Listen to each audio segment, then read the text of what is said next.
A nossa reunião festiva, inicialmente eu vou compor a mesa. Convido o senhor prefeito de Baggi, Dr. José de Baggi de Melo, a ocupar o lugar nessa mesa.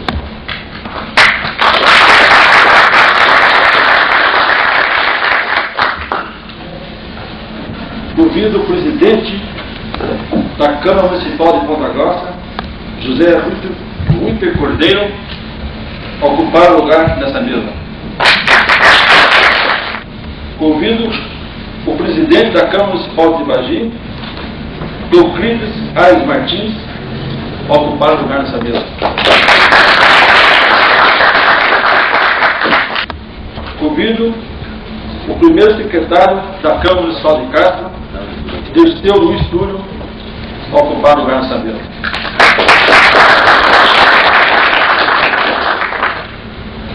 Representantes do PMDB de Castro e segunda secretária da Câmara Municipal de Castro, a senhora Graci Ribas Lopes.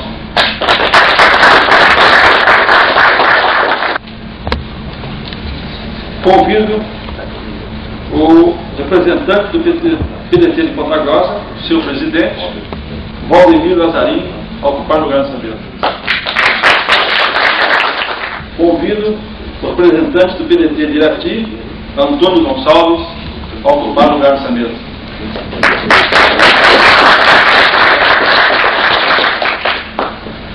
Convido o representante do PPR de Castro, Reinaldo Cardoso,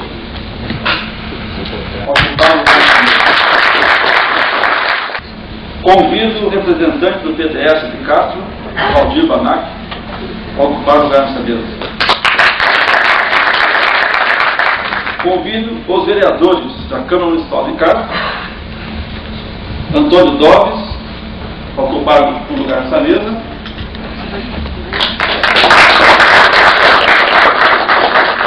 Tomás Ribeiro de Moraes, autoridades aqui presentes, partidárias e apartidárias,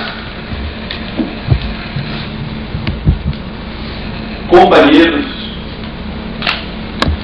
de partido, meus amigos de outros partidos aqui presentes, senhores, senhoras, demais convidados. A nossa reunião hoje aqui é uma reunião festiva, a reunião dessa noite, então, para que ele receba o seu diploma de suplente de deputado federal, encaminhado a nós pela Justiça Eleitoral do Estado do Paraná.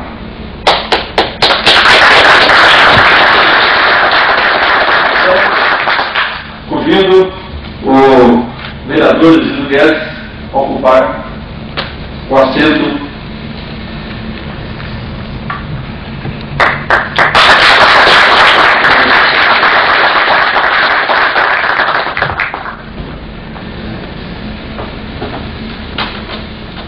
e dando sequência